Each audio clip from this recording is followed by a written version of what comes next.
meu nome é Klaus Roger e esse é mais um Visitando Cliente Sebrae.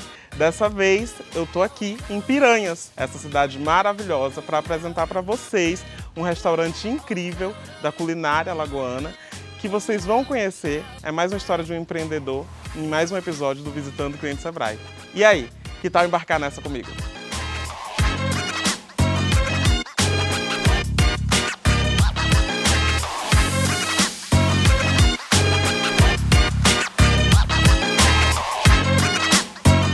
Então, gente, como eu disse, eu tô aqui no Nalva Restaurante, esse restaurante que vocês vão encontrar, tem uns 4 dele aqui em Piranhas, não é, Antônio?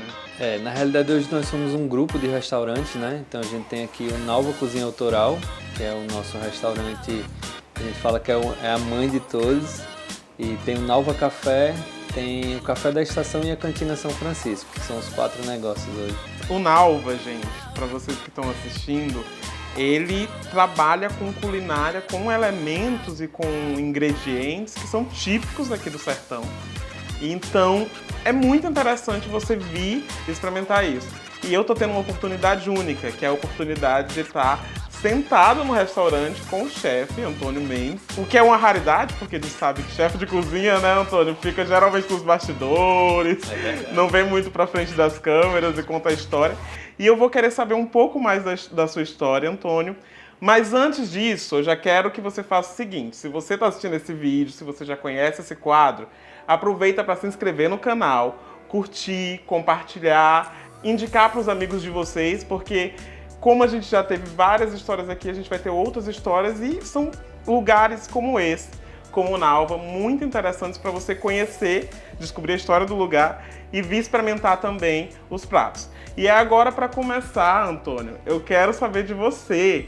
Me conta um pouco da tua história. Eu sei que você passou um tempo pelo direito, Sim. Teve ali, e depois a gastronomia entrou na tua vida, você largou a faculdade de Direito, né? É verdade. Como é que foi isso? Eu digo sempre que algumas coisas mudaram o meu destino profissional, né? Eu era aluno de Direito e eu falo sempre que uma galinha mudou minha vida, né? E porque eu sempre ia muito para o interior como estagiário de Direito para resolver algumas coisas e viajava muito pelo interior. E uma vez a gente estava indo para Arapiraca e meu pai ele tem um sítio em Tanquidar, uma cidade que fica ali entre Maceió e Arapiraca.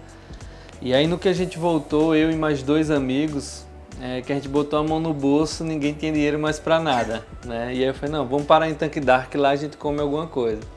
Só que meus pais não tinham ido lá para o sítio e tava sem comida também. Eu falei, não, vamos no galinheiro, né? Vamos embora no galinheiro, vamos pegar uma galinha e a gente se vira pra fazer. E aí a gente passou uma meia hora correndo atrás da galinha, vai para um lado, vai para o outro, e pega a galinha, não pega. Descobrimos que um amigo nosso tem fobia de galinha nesse dia. Mas pegamos a galinha, né? E aí a gente fez assim, e aí? Vai fazer o que com a galinha? Ninguém mata a galinha, todo mundo não, eu não mato, eu não mato. Isso tinha uma menina que trabalhava lá no sítio do meu pai. E ela disse, não, ela me chamava de Júnior, que meu pai também é Antônio, não, Júnior, eu mato. Agora eu não sei cozinhar. Eu falei, pronto, eu também não sei, então vamos ver o que vai dar. E aí ela matou a galinha e aí me deu a galinha. Eu falei, a única coisa que eu sei fazer é acender ali o churrasco, o carvão para fazer o churrasco, vou acender e vou botar sal grosso. E aí foi quando eu simplesmente botei só o sal grosso mesmo e fui botar a galinha para assar. A galinha ficou mal assada, o sal não pegou direito, parte com sal, parte sem sal. Mas me deu Péssimo início para quem quer. Péssimo. Mas me deu esse estalo assim de falar, não, vou fazer pelo menos um curso básico de cozinha, porque quando eu viajar, eu já vou saber preparar um feijão, um arroz e uma carne. E foi justamente o que eu fiz. Assim que eu voltei para Maceió, na outra semana eu já me inscrevi num curso de cozinha básica. E aí fui começando a fazer esse curso de cozinha básica. Dele já me aprofundei para um curso de cozinha brasileira, depois já fui para sushi, que era uma área que eu gostava muito. E quando eu me vi, eu estava fazendo mais cursos da área de gastronomia do que de direito, né? Então, assim, eu ia para a faculdade de direito para no intervalo, às vezes nem no intervalo, na hora da aula eu ia para a biblioteca e começava a pesquisar sobre livros de gastronomia, pesquisar sobre revistas de gastronomia. E foi aí que eu percebi que tinha deixado de ser um hobby, tinha deixado de ser só uma paixão esporádica e estava tomando conta dos meus dias. E aí foi quando eu resolvi, tanto é que eu fui tão decidido que eu nem tranquei a faculdade de Direito, eu larguei. Largou de vez. Larguei de vez, porque eu não quero nem pensar em voltar atrás, né?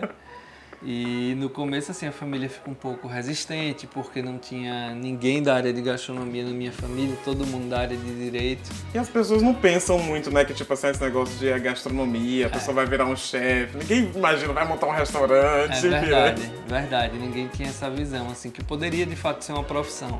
Né? A gastronomia é muito novo no Brasil, é um curso bem novo, então assim, as pessoas ainda não enxergam como uma profissão. Aí depois que eu entrei na faculdade, comecei a estagiar, trabalhar em restaurantes, aí a visão mudou mais. Mas o início foi isso, assim, eu sempre conto essa história que uma galinha mudou a minha vida, né? E realmente foi, porque eu saí do direito, fui pra gastronomia e realmente me encontrei na profissão. Então, Antônio, mas me conta do Nalva, né? Aí a gente teve um salto aí, você chegou a trabalhar com gastronomia, como chefe em alguns restaurantes, abriu o restaurante em Maceió também, não foi? Sim.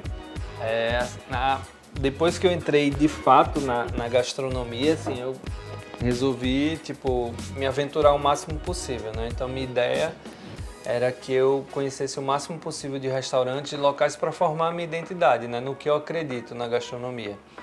Então, acabou que por um tempo eu acabei indo para a área acadêmica. Eu estava de férias em Maceió, na realidade eu estava chefiando um hotel no interior de São Paulo na época. E vim de férias para cá, na realidade para Maceió, e coincidentemente minha coordenadora lá do curso de gastronomia tinha me indicado para ser professor na faculdade que estava abrindo em Maceió. E aí quando eu estava de férias recebi a ligação, fiz a seleção e passei. Então eu acabei ingressando na área acadêmica. Depois de passar na seleção para professor, já fui para coordenador do curso. E acabei mesclando aí, sempre, eu nunca deixei a cozinha, né? Então, por mais que eu estivesse na área acadêmica, eu estava dando consultoria em algum restaurante, eu estava chefiando algum restaurante no horário que eu não estava na faculdade, então eu sempre fui casando essas duas áreas. E chefiei alguns restaurantes também em Maceió, e o último que eu estava era um restaurante de um hotel. Né, que foi quando eu resolvi, ao sair desse hotel, eu resolvi montar o Nalva. Então o Nalva, eu sempre digo que ele conta muito a minha história na gastronomia, né, de tudo que eu acredito. O Nalva é um compilado de tudo que eu acredito, de tudo que eu vivenciei na gastronomia. E quem é Nalva? Nalva é minha avó. Nalva é minha avó materna e eu escolhi fazer essa homenagem a ela, tanto por ela ser uma referência na gastronomia para mim, né? Apesar de ser a gastronomia de casa, do dia a dia, mas minha avó cozinhava muito bem, ela tinha uma organização muito grande na cozinha que eu me inspiro até hoje, né? Dos cortes precisos, deixa tudo separado, organizado. E além disso, ela é uma referência para mim como mulher, né? Guerreira, forte, criou os filhos com muito esforço, então é uma referência que eu tenho e foi uma homenagem que eu resolvi fazer por tudo que ela representa para mim. A sua relação com o Sebrae começou junto com o Nalva, né? Também você já, desde o início aqui do Nalva, quando você decidiu empreender aqui em Piranhas, percebeu que tinha que procurar essa ajuda do Sebrae. Sim. De onde surgiu esse estalo? Como é que foi esse processo? Na realidade, o meu relacionamento com o Sebrae ele vem desde o meu restaurante de Maceió, né? Então eu tinha muitas dúvidas, principalmente da parte de gestão, porque a gente, quando sai do curso de gastronomia, a gente sai muito focado na cozinha, né? Em fazer pratos, em se aperfeiçoar em técnicas, mas um restaurante ele vai muito além da cozinha, né? A gente precisa saber da parte de gestão, precisa saber da parte de marketing, de vendas. Então, eu iniciei meu relacionamento com o Sebrae já no meu restaurante de Maceió e foi uma das primeiras decisões que eu tomei quando eu vim aqui para Piranhas, né? Porque eu também aprendi bastante com o meu restaurante de Maceió o que eu gostaria de fazer e também o que eu não gostaria de fazer, de repetir os erros, né? Então, o Sebrae me ajudou muito desde o início na capacitação da equipe, né? A gente nós vínhamos para uma cidade totalmente diferente, que é Piranhas, uma cidade muito menor do que Maceió. Então eu precisei criar toda uma logística própria para que a gente pudesse, dentro da cidade, ter essa capacitação e poder formar nossa equipe da maneira que a gente acredita. Então o Sebrae foi importantíssimo para dar todo esse suporte, né? Esse direcionamento dos melhores caminhos que a gente tinha para seguir aqui no restaurante. Perfeito. Eu quero te fazer um desafio agora pra gente continuar a conversa, porque a gente tá falando de cozinha. Sim. E é importante a gente falar de cozinha com a comida na mesa. Sem dúvida. Eu queria que você me indicasse um prato pra gente experimentar aqui. Uhum. E aí você me contasse um pouco da história desse prato, me fala primeiro qual é o prato, e aí a gente vai nesse preparo e a gente continua a conversa. Pode deixar.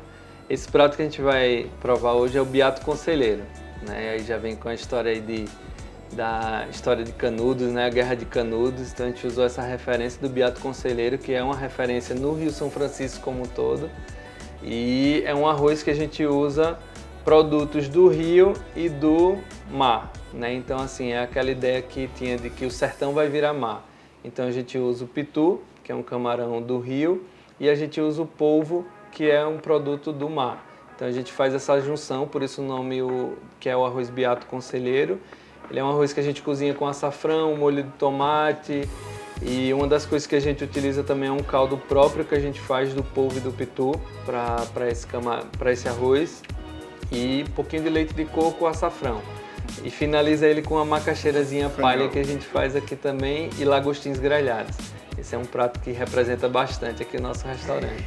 E eu tô percebendo que enquanto a gente tá aqui conversando, a cozinha ela não para, né? E a cozinha ela não pode parar mesmo se o chefe não estiver lá. O prato já tá pronto, a gente tá recebendo aqui com o nosso assistente especial, porque hoje a gente tá aqui com o restaurante fechado só pra gente ter essa conversa. E, gente, olha, esse prato tá divino. Vocês estão podendo ver na tela, mas ainda não mostra, eu acho, toda a beleza e todo o cheiro que tá exalando desse prato. Me conta um pouco da importância dessa produção, da produção não poder parar, mesmo o chefe estando aqui conversando, tendo que fazer outras atribuições, dando entrevista. Sim. Me conta sobre qual a importância desses procedimentos, eles serem muito bem executados e dessas capacitações que você passa para a sua equipe, né? Sim. Eu digo sempre assim, que muitas vezes a imagem do chefe é a que fica para as pessoas, mas que nada acontece se a gente não tiver uma equipe muito bem preparada, muito bem capacitada para isso. Então hoje aqui no nosso restaurante são 15 funcionários para fazer tudo acontecer, e a gente tem uma equipe especial de produção que vem para cá, são 2 pessoas, tem a Tamires, que é nosso chefe de produção, e a Danila, que é auxiliar de produção, e elas que fazem toda a parte dos bastidores, né, do restaurante para fazer acontecer. E aqui dentro do restaurante a gente tem um programa de capacitações, né? Então a gente, pelo menos a cada 3 meses, a gente faz uma capacitação específica. Então já tivemos capacitação da parte de vinho, já tivemos capacitação da parte de gestão, capacitação de liderança, capacitação de cozinha, capacitação de bar. Então a gente está sempre buscando aperfeiçoar, né? Que uma das coisas que a gente bate muito na tecla aqui no restaurante é sobre manter o padrão da casa, né? Então a gente criou aqui o padrão Nalva de tudo que a gente faz, né? Então, pra gente, o nosso dia a dia, a gente sabe exatamente, todo mundo que trabalha aqui, como a gente deve atender o nosso cliente, o que é que o cliente pode esperar do nosso restaurante, o que é que a gente, como restaurante, deve oferecer para esse cliente. Então, eu acredito que a gente só consegue chegar a esse nível de perfeição se a gente batalhar bastante, se a gente capacitar muito a equipe, porque não vai adiantar nada eu cobrar dos meninos sem ter dado esse suporte.